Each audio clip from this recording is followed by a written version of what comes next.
आज की वीडियो में हम सीखने वाले हैं कि हमें मार्केट के अंदर क्या मिस्टेक्स नहीं करनी चाहिए। जैसे कि कल आप सबको पता है कि मार्केट में 1.5% के आसपास का फॉल आया था। मैं बैंक निफ्टी की बात कर रहा हूँ। तो यूजुअली लोग क्या करते हैं कि अगर मार्केट में फ़ॉल आया है तो उसमें कॉल की जो प्रीमियम होंगे वो बहुत ज़्यादा रिड्यूस हो जाएंगे। जैसे अगर आप देखो तो 15,500 के कॉल का प्रीमियम कितना चल रहा है, 50,500 के कॉल का प्रीमियम 46 रुपये के आसपास चल रहा है।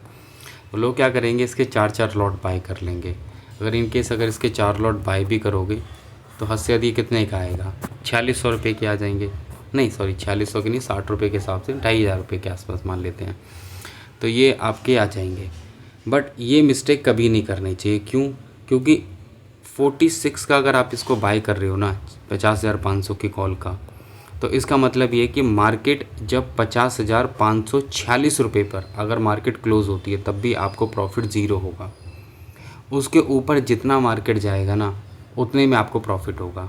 अब अगर आप देखो तो मार्केट कितना है, 49,831 रुपये के आसपास है, मतलब 49,832 मान लेते हैं रफली।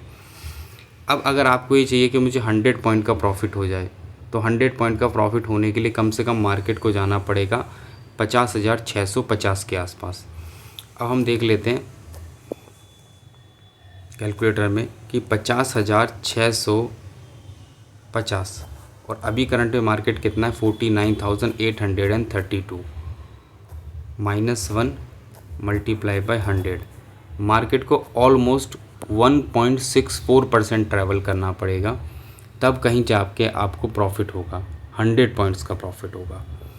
दूसरी चीज़ जो कि बहुत मुश्किल काम है, इतना मार्केट ऑल ऑफ सडन कभी मूव कर जाए तो कर जाए, मतलब मोस्टली टाइम नहीं करेगा ये कवर इतना, मतलब 100 में एक बार कभी मूव आ जाएगा 2% का, तब आपका हो सकता है। अदरवाइज़ आप 99 टाइम तो आप लॉस ही करोगे। अगर हम इस चीज़ को पॉइंट्स में अगर हम देखें तो 50,650 माइनस 49,832, मार्केट को तकरीबन 818 पॉइंट ऊपर जाना पड़ेगा, रफली मान लेते हैं 800 पॉइंट ऊपर जाना पड़ेगा। तो कभी भी मार्केट के अंदर बहुत एक्सट्रीम फॉल आ जाता है, मोर देन 1%, मोर देन 1.5% का, तो आपको कॉल में एंट्री नहीं बनाने हैं, कॉल के ओटीएम में एंट्री नहीं बनाना है कभी भी। अगर आपका बहुत मन है, आपकी स्ट्रैटेजी बोलती है या आपकी स्टडी बोलती है कि नहीं मार्केट बुलिश ही होगी, तो कोशिश ये करो कि ऐट द मनी के स्ट्राइक प्राइस के पास रहो, मतलब या तो ये बाय करो या फिर ये वाला बाय करो, जहाँ पर स्ट्राइक प्राइस है उसके पास वाला कुछ बाय करो, ठीक है। बट उनमें प्रॉब्लम क्या होगी कि अगर मान लो मैं ये 200 रुपये का ये बाय करता हूँ, अब 15 का लॉट साइज़ होता 3,000 रुपये का हो गया। अब मान लो मार्केट फिर दोबारा और ज़्यादा डाउन जाती है तो मुझे लॉस ज़्यादा होंगे। बट फ़ायदा ये रहता है कि अगर सडन मार्केट 1% ऊपर अगर आ जाता है, मार्केट एक्चुअल में ट्रैवल करके 50,500 पर अगर आ जाता है, तो हमने 200 का ये बाय करा है 49,900 का, तो हमारा नेट प्रॉफिट कितना होगा देखो, 50,500 माइनस 49,900, कितने पॉइंट ऊपर है, 600 पॉइंट ऊपर है। हमने प्रीमियम कितना पे करा है, 206 का, तो बाकी हमारा कितना होगा 394, तो हमारा नेट प्रॉफिट कितना हो जाएगा 5,910, मतलब 1:1.75 मान लो आप, है ना, मतलब 1:2 मान लो, 1:2 से तो कम ही है खैर, है ना।